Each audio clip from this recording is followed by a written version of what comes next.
obrigada, Dr. João Massano. Foi muito interessante o que acabou de dizer, as suas reflexões. Eu fiquei muito entusiasmada para ir conhecer outras, para ir aprofundando o tema também da minha parte, e creio que os participantes deste encontro também estão um pouco animados com esta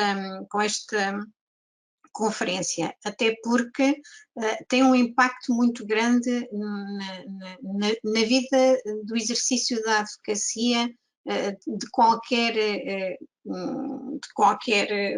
pessoa. Eu queria lhe pedir um favor, até porque é um pedido de um participante, que nos diz que o Sr. Doutor, quando falava das sociedades multiprofissionais, ficávamos sem som ali durante uns breves segundos. E pediu-se um pouco essa parte. E ele pergunta, o colega, se podia retomar esse tema e falar um pouco sobre as sociedades multidisciplinares que não conseguimos ouvir. Claro que sim, claro que sim. A questão das sociedades multidisciplinares, eu falei há pouco a propósito do tal comitê que algumas sociedades poderão ter e deverão ter para analisar em equipa a violação ou não dos deveres deontológicos e a forma como devem prevenir essas violações, para, no fundo, também dizer que não me parece, aliás, acho que não é possível nas sociedades multidisciplinares esta observância da ética que deve nortear a nossa profissão. Ou seja, eu entendo, e não estou isolado nessa posição, eu entendo que as sociedades multidisciplinares, por serem constituídas por outros profissionais que não advogados, não permitem a salvaguarda dos nossos deveres deontológicos, que são fundamentais para o exercício da nossa profissão. No fundo, parece-me que como é que eu posso impor numa sociedade multidisciplinar o cumprimento, por exemplo, do dever de sigilo quando temos um economista, um arquiteto ou outra profissão qualquer que não está submetido ao Estatuto da Ordem dos Advogados? Quem é que vai verificar o incumprimento desse dever? Esta é a questão. Não há, naturalmente, competência que esteja fundada num Estatuto da Ordem dos Advogados para sancionar a violação do dever de sigilo dos advogados por outro profissional que esteja integrado numa sociedade multidisciplinar com advogados. Isto para além de outros temas que não têm especificamente a ver com aqui, mas eu deixo só um, que é fala-se muito como uma crítica da funcionalização dos advogados no âmbito, por exemplo, do sistema de acesso ao direito, que ficam funcionalizados ao sistema. Mas o que é que vai acontecer se por acaso formos para sociedades multidisciplinares? Vamos ser todos empregados das grandes consultoras ou das consultoras? É isso que queremos? Eu acho que não.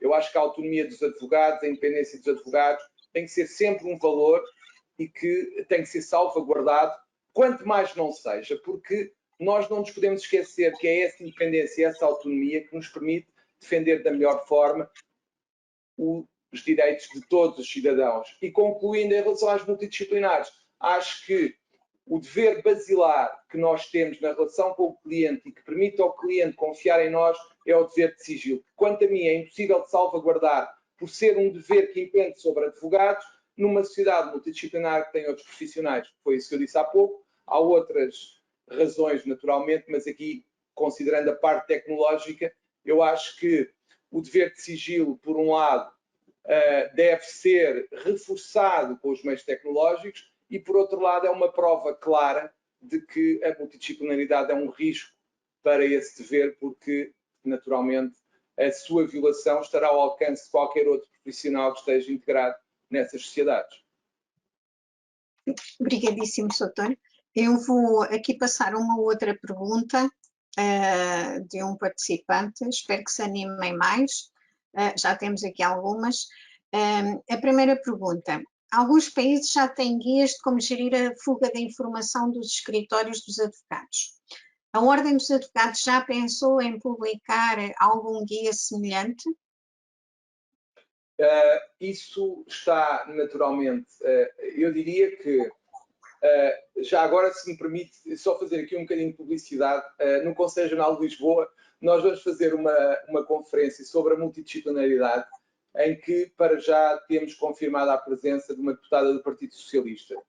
Portanto, quem quiser ouvir falar sobre multidisciplinaridade e quiser ouvir falar uma exposição em relação à posição do PS, pelo menos do PS, nós estamos a tentar que outros partidos estejam presentes, mas pelo menos o PS irá estar presente. Voltando ao que disse, eu acho que não foi claro o que eu disse há pouco, mas que me parece que a Ordem dos Advogados, e no Conselho Regional de Lisboa eu estou a trabalhar nisso, que é formas de auxiliar os advogados a protegerem-se em termos de segurança informática, tentando ver qual a melhor solução que poderá ser proporcionada no âmbito do Conselho Regional de Lisboa, porque me parece que é essencial, e parece-me que é essencial, como aliás o Conselho Regional já fez e irá divulgar brevemente, nós fizemos um manual de conduta nas redes sociais e que iremos divulgar oportunamente. Como tal, ele já está feito, eu penso que ainda sairá ou esta semana ou na próxima.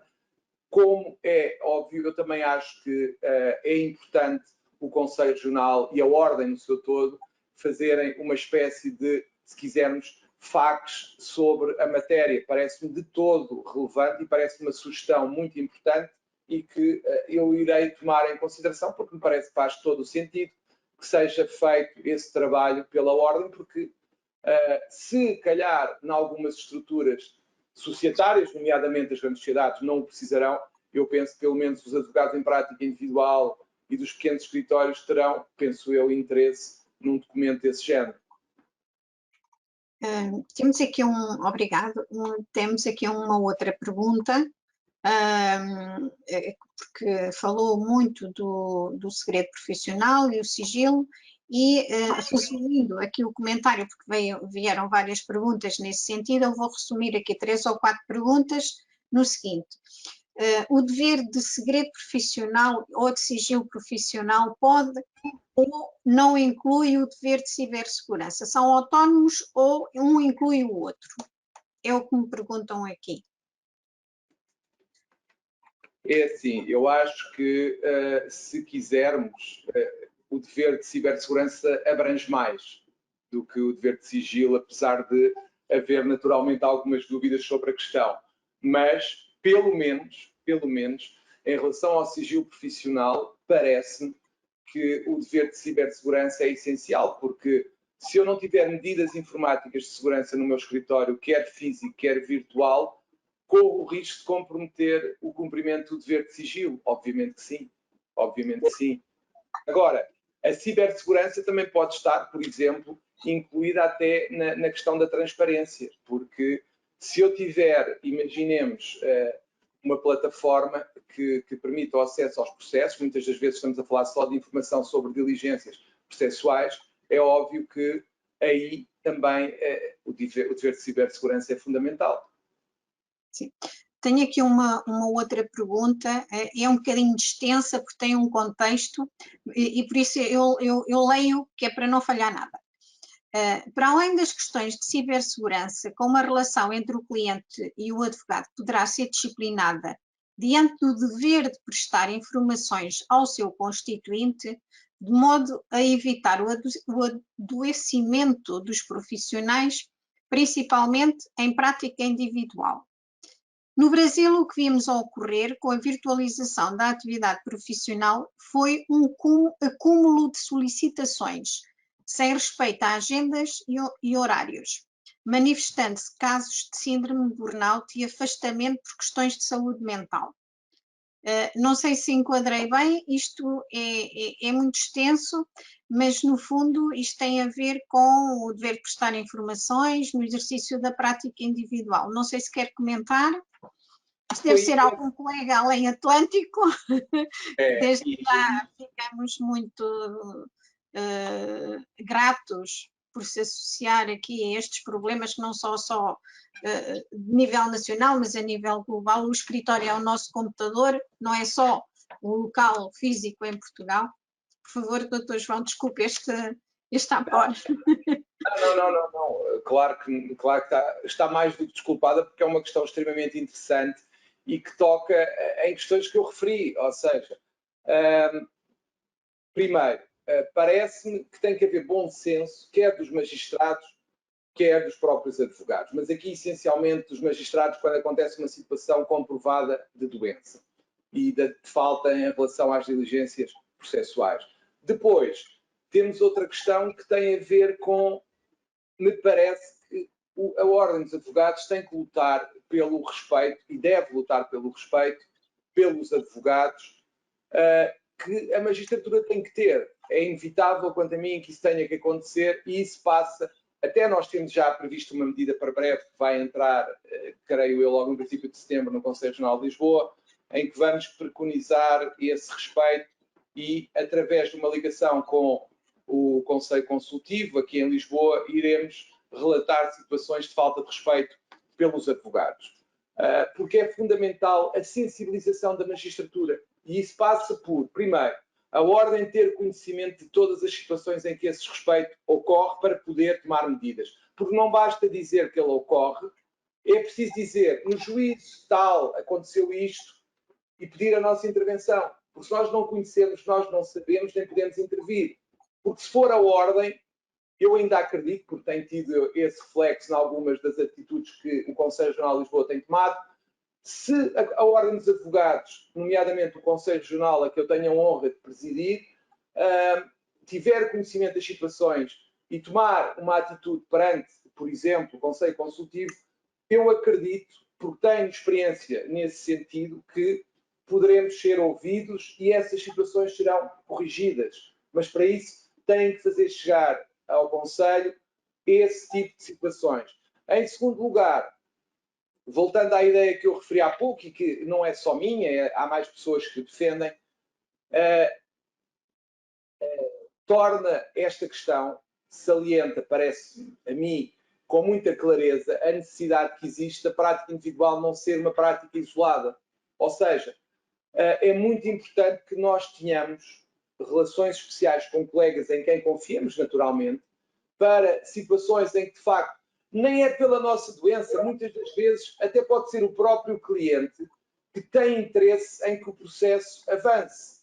Ou seja, pode ser o próprio cliente que não quererá o adiamento da diligência. E nesses casos, se nós tivermos uma rede criada, não uma sociedade, mas alguém a quem possamos recorrer nestas situações, ou porque não temos tempo, ou porque estamos doentes, ou porque temos um colega que até é melhor naquela diligência processual, tem melhores conhecimentos, outra coisa qualquer, é importante a criação de uma rede que me parece que ajudará os advogados em prática individual a sobreviverem de forma mais, diria eu, mais robusta e forte perante tudo o que se aproxima. Tenho aqui um outro comentário, não fiz uma pergunta, é mesmo um comentário. Diz que os clientes passaram a demandar cada vez mais a atualização dos seus processos, o que não ocorria a certa altura quando os processos eram apenas em meio físico. E agora não há hora de solicitar a informação. Não sei se quer comentar esta frase, mas foi um comentário que... Quer sim. Isso tem a ver com o estar sempre on, como dizem agora. O facto de, eu há pouco não referi, é claro que a desvantagem do smartphone, das clouds e tudo mais, é permitir-nos acesso ao escritório sempre que desejemos, seja a que horas for. Eu acredito que a forma como os clientes demandam e exigem, nomeadamente, eu sei, há muita gente a queixar-se de mensagens por WhatsApp, SMS, às horas mais inconvenientes, passa também muito pela forma como nós conseguimos explicar ao cliente que também temos vida e que as coisas são, naturalmente, têm o seu tempo. Mas isso é uma questão de relacionamento com o cliente, mais do que outra coisa qualquer. Eu acho que os advogados e as advogadas têm que tentar e conseguir impor limites relativamente a certas demandas, como foi referido. Passa por aí. Impor limites é mais isso que está em causa, e, no fundo, defenderem-se em relação ao próprio cliente. Eu vou passar a outra questão, doutor, aqui. Eu também vou ler porque isto é o mais literal possível. A robótica e a inteligência artificial, machine learning, bitcoins, blockchain, chatbots, big data, com outras tecnologias como as impressoras 3D, a realidade virtual e aumentada, os veículos autónomos ou a biotecnologia, mudaram a percepção de entender o mundo. Esta transformação está ligada à forma de compreender o direito e de exercer as profissões jurídicas. Os advogados devem de adquirir alguma competência tecnológica relacionada com estas matérias tão difíceis? Eu, no que me diz respeito a entender, às vezes, estas questões da engenharia é um pouco difícil, mas o que pergunto é se deve haver alguma competência tecnológica relacionada com estas matérias. Eu diria que, aliás, foi referido aqui na minha apresentação, que o advogado tem que aumentar os seus conhecimentos. Eu diria que, em relação à competência tecnológica, eu faria uma pergunta, que é: não precisamos nós, por exemplo, se exercemos na área da família, ter algumas competências de psicólogo, por exemplo, alguns conhecimentos de psicologia? Temos. Portanto, eu diria que, na medida em que o nosso exercício aconselhar esse conhecimento, se calhar era importante termos. Porquê? Porque o advogado, eu sempre ouvi uma expressão, e há muitos anos que eu ouço: quem só sabe de direito, nem de direito sabe. Aqui é quase quem só conhece matérias jurídicas e não tem sensibilidade para outras matérias. Eu não diria que não consegue exercer, mas que terá maiores dificuldades em algumas circunstâncias, terá. Eu lembro-me de uma situação quando eu era mais jovem, já há alguns anos atrás. Eu tive um processo em que se discutia, o problema era exatamente a localização de um software. Se tinha havido ou não tinha havido falha da empresa fornecedora do software. E é óbvio que eu senti dificuldades e tive que estudar as matérias relacionadas com as localizações e com os problemas de localização do software para perceber o processo. Eu diria que é a mesma coisa aqui. Essencial para mim, para todos os advogados e advogadas, é pegar no nosso escritório físico e virtual e conseguir estabelecer medidas mínimas de segurança. Depois, em relação às outras temáticas relacionadas com esta nova realidade, eu diria que dependerá do tipo de processo que tivermos. Se calhar há processos em que eu preciso de mais conhecimentos de psicologia, mas se calhar há outros que eu preciso de mais conhecimentos informáticos. E aqui o que é que se revela? É como tudo na vida. Se eu tiver mais conhecimentos, por exemplo, de contabilidade, analisarei melhor um balanço que quem não o tem. Portanto, aqui há uma questão, eu diria que poderá não ser essencial, mas é importante ter alguns conhecimentos se formos chamados a debater-nos com questões relacionadas com essas temáticas, por exemplo, do blockchain. Ora, estou a ver se há mais alguma questão. Eu tenho que olhar aqui para o nosso chat.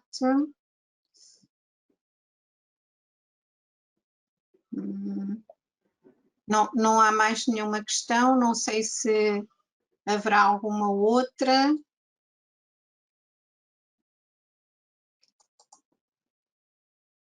Não sei se o doutor quer acrescentar mais alguma informação. Eu tenho aqui mais umas questões que gostava de deixar, deixe-me só voltar aqui à minha apresentação. Porque, no fundo, só mesmo, eu tenho aqui algumas questões que eu próprio tinha pensado, que têm a ver, uma delas já falámos aqui, qual é o aproveitamento que se pode tirar das novas tecnologias para os processos de um escritório de advogados, por exemplo. Eu falo-vos do meu exemplo pessoal. Qual é a minha questão neste momento? É maximizar a minha atividade, a minha disponibilidade de agenda e gerir o escritório. Como é que isto se consegue? Objetivamente falando, é importante, parece-me, ter uma aplicação de gestão de mental, de tempo e outra, que me permita a gestão do escritório em termos virtuais, mesmo que não esteja aqui, por exemplo. Melhora o processo, melhora a articulação com a minha secretária, com advogados que colaborem comigo, e não precisamos de estar todos no mesmo sítio, mas, obviamente, que eu maximizo a eficácia do escritório se tiver uma aplicação, em vez de estar à espera do telefonema, do que for. Porquê? Porque qualquer um de nós automaticamente chega à aplicação e consegue saber o que é que foi feito e o que é que falta fazer. Portanto, é um exemplo. Eu acho que a tecnologia tem que estar ao nosso serviço, tem que ser, no fundo, um auxiliar da nossa atividade que nos permita dedicar-nos ao que é mais importante, que é pensar, muitas das vezes, dedicar-nos a cultivar a relação com o cliente, em vez de perdermos tempo a repetir tarefas, pesquisar em livros, por exemplo, decisões jurisprudenciais, etc, etc, etc. Ou perder tempo mesmo a articular funções e tarefas com colegas ou secretária ou outro tipo de colaboradores que existam. Depois, como é que caminhamos para alguma automatização do trabalho jurídico? É uma questão que será fundamental e que é fundamental já. Como é que nós vamos integrar as novas tecnologias que todos os dias surgem no nosso caminho enquanto advogados? Isso é um desafio, mais do que uma resposta. Não me parece que haja uma resposta neste momento, mas o que me parece importante é que, e aqui citaria uma das frases que mais vezes tenho ouvido ultimamente, que é mudar é difícil, mas não mudar é fatal. Ou seja, eu diria que se nós queremos sobreviver neste mundo em constante mudança, nós também temos que mudar e adaptar-nos ao que vai surgindo. Era impensável, por exemplo, no tempo do meu patrono, ele ter uma aplicação para gerir o escritório. Mas neste tempo que hoje temos, parece-me impossível não ter, ou pelo menos dificulta-nos muito a tarefa. E faz-nos perder tempo, que muitas vezes até é essencial. Portanto, agora, eu diria que nós estamos efetivamente, e a pandemia veio sublinhar isso com uma grande clarividência, nós estamos num tempo muito diferente, muito diferente. Eu diria que há 2, 3 anos era impensável, eu não fazia praticamente, aliás, eu comecei a fazer reuniões de Zoom com a pandemia, por exemplo, porque até lá os clientes queriam todos reuniões presenciais, mas hoje em dia são os próprios clientes que perguntam se pode ser em Zoom para pouparem tempo. Portanto, isto é o significado de que as coisas já não são o que eram. Portanto, os advogados têm que ir à frente do tempo, têm que perceber o que é que o cliente quererá num futuro próximo. E temos sempre que tentar mudar e ter um processo mais transparente, mais eficaz. E parece-me que nós vamos ter, obviamente, que entrar no digital mantendo as nossas, diria, as nossas valências humanas, que é o fundamental, que é o que nos permite ter a tal intuição, a tal consciência, a tal criatividade jurídicas, que são fundamentais nos dias que correm. Eu diria que a mudança está aí e que não podemos fechar os olhos a ela. E recorrer às tais legal techs, muitas vezes que aparecem com novos produtos, que muitas das vezes o mais importante acaba por ser como muitas vezes nós temos medo de experimentar e por isso não tentamos as novas tecnologias com medo. Eu diria que se calhar está na hora de pelo menos olhar para as novas tecnologias que vão surgindo, as novas plataformas, as novas aplicações e ver em que medida é que elas podem facilitar o nosso trabalho. Era isso que eu acho que é a principal mensagem. Eu de momento não tenho assim mais nenhuma pergunta, mas tenho aqui muitos agradecimentos. Perfeito, muito obrigado, uma excelente conferência, obrigado, não tenho palavras, porque é assim, em resumo, todos estão a agradecer ao Sr. Dr. João Massano esta conferência que teve a amabilidade de partilhar connosco. Seguramente que vai ser vista depois nas nossas nas nossas plataformas, mesmo na página do Dr. João Massano, e se quiserem repetir, e para outros que não tiveram a oportunidade de nos estar a ouvir. Mas tem aqui imensos agradecimentos e até a nível pessoal, pela excelência da pessoa que é. Eu não sei se calhar vou dar por fim este nosso webinar, porque não há mais perguntas. Esperar aqui um segundinho. Não se estão a animar. De facto, estas questões são difíceis e é necessária alguma reflexão, como teve a oportunidade de partilhar connosco, até mesmo os próprios conceitos, que às vezes até temos dificuldades em traduzi-los para o nosso idioma. Digamos assim, tem-se preferido manter aquilo que eu denomino a língua comercial, que é o inglês. Sem dúvida, sem dúvida. Bem, então, e assim, olha, não havendo mais questões a tratar, Sr. Dr. João Massano, e considerando também a hora, eu queria agradecer-lhe imenso a palestra que teve a oportunidade de partilhar connosco, uniu-se a esta iniciativa de imediato, assim que recebeu o nosso convite, a bondade de dar a conhecer as suas reflexões, contribuindo não só para a deontologia profissional, mas também o aprofundamento da ciência jurídica e da sua aplicação prática, porque, como disse, é necessário alcançar a justiça para todos. E, portanto, também quero agradecer a esta audiência a oportunidade que teve de partilhar também as suas perguntas e as suas dúvidas connosco. E que lhes peço que agradecer que respondessem a um questionário quando termina esta webinar, e também às minhas colegas Andreia e Lourdes da Voltas de Clover, que estão aqui no back-office, digamos assim, sem o qual não teria sido possível concretizar este evento, e também ao meu diretor, Dr. Álvaro Ortiz. Eu dava assim por encerrado este encontro, muito proveitoso. Eu fiquei com muitas dúvidas e com vontade de estudar, e votos de boa saúde para todos os participantes e famílias aqui presentes.